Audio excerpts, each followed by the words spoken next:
followed his Nationwide Series win Friday night with his third NASCAR Sprint Cup Series victory of the season in Saturday's Showtime Southern 500 at Darlington Raceway.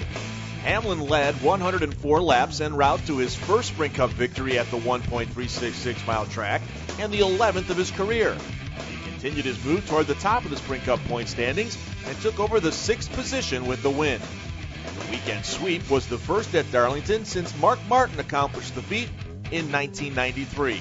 Well, I just looked at that trophy in Victory Lane and the faces that are on it is just unbelievable. So mine's going to definitely stick out like a sore thumb, I can tell you. But hopefully one day it's a face of that fits in with those guys. But it's amazing. I mean, you just see. I can remember Bill Elliott winning the $1 million bonus here. I was watching that race. I was a huge fan of his in 1985, and I was only 5 years old, but he was my driver. He was my guy, and I never forget that, him winning that here at Darlington, and for us to have a similar situation to where it was as big for me now as what it probably was for him back then. Pole sitter Jamie McMurray, who finished third in the Nationwide race, led 71 laps and finished second for his fourth top 10 and first since 2005 with car owner Chip Ganassi at Darlington. Qualifying first and getting to have that pit stall, it made a huge difference. We'd beat 3 or 4 cars out of the pits each time, and most of the time we would come out in the lead, and then we could lead 15 or 20 laps. So we had a really good car, and we had good pit stops all night, and Bono called a good race, and it just all kind of went our way. Kurt Busch recorded his first top 10 in 5 Darlington races with Penske Racing with a third-place finish. Very proud of this run. I didn't have much for Hamlin and McMurray.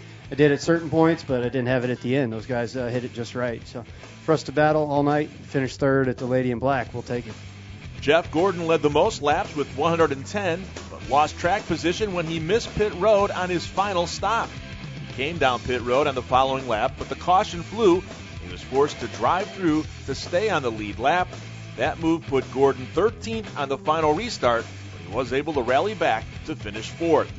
Juan Pablo Montoya finished 5th for his first finish inside the top 20 in 4 starts at Darlington.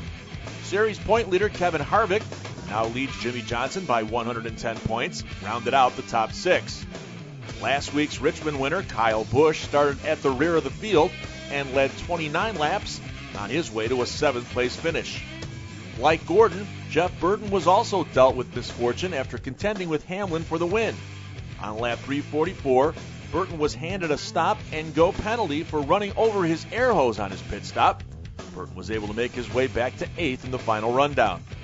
Ryan Newman, Brian Vickers, David Rudiman, and Brad Keselowski completed the top 12 finishers.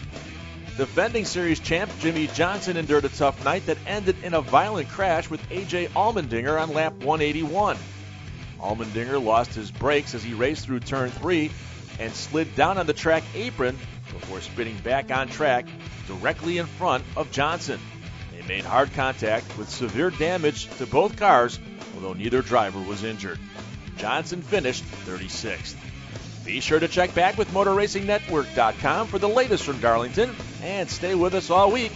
We count down the next Sunday's running of the Autism Speaks 400 at Dover International Speedway.